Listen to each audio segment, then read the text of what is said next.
Hello people, actual నేను ఇప్పుడు ఎందుకు వచ్చినా అంటే స్టేటస్ బ్యాచ్ గురించి చెప్పడానికి వచ్చిన.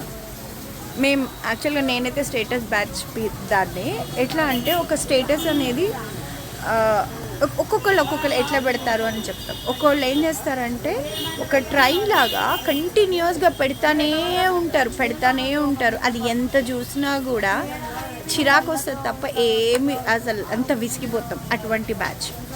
ఇంకొకళ్ళు ఉంటారు అసలు ఎప్పుడో కానీ పెట్టారు, ఎప్పుడన్నా ఒకటో రెండో పెడతారు, దాన్ని కూడా ఓకే అంటే వాళ్ళు కొంచెం ఇంట్రోవర్ట్ అని మీనింగ్.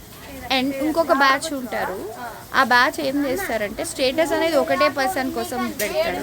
పెట్టిన తర్వాత స్టేటస్ని 100 సార్లు వాళ్ళే చూసుకుంటారు. ఆ పర్సన్ చూసే దాకా కూడా వీళ్ళే రిపీటెడ్గా తిప్పి చూసుకుంటూ ఉంటారు.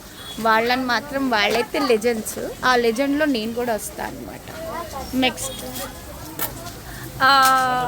అంటే స్మార్ట్ పీపుల్ అంట, నేను ఎక్కడో చదివాను. అసలు స్మార్ట్ పీపుల్ ఎప్పుడో ఒక్కసారి పెడతారంట. అదర్ ఇంట్రోవర్ట్ వాళ్ళు ఎక్కువగా పెట్టారంట. ఈ రైలు డబ్బాలాగా పెట్టే బ్యాచ్ ఉంటుంది చూడండి, అది మొత్తం సోది బ్యాచ్ అనమాట. అది కంటిన్యూస్గా పెడతానే ఉంటుంది. ఆ స్టేటస్ చూడలేక చచ్చిపోతూ ఉంటాం.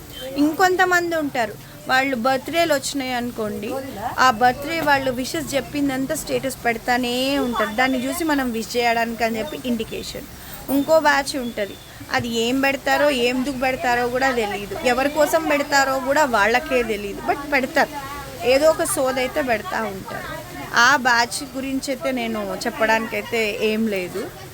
సో మీరు ఏ బ్యాచో మాత్రం ఖచ్చితంగా కామెంట్ సెక్షన్లో అయితే నాకు చెప్పండి ప్లీజ్. మర్చిపోకండి ఈ విషయాన్ని మాత్రం. Thank you for watching my channel.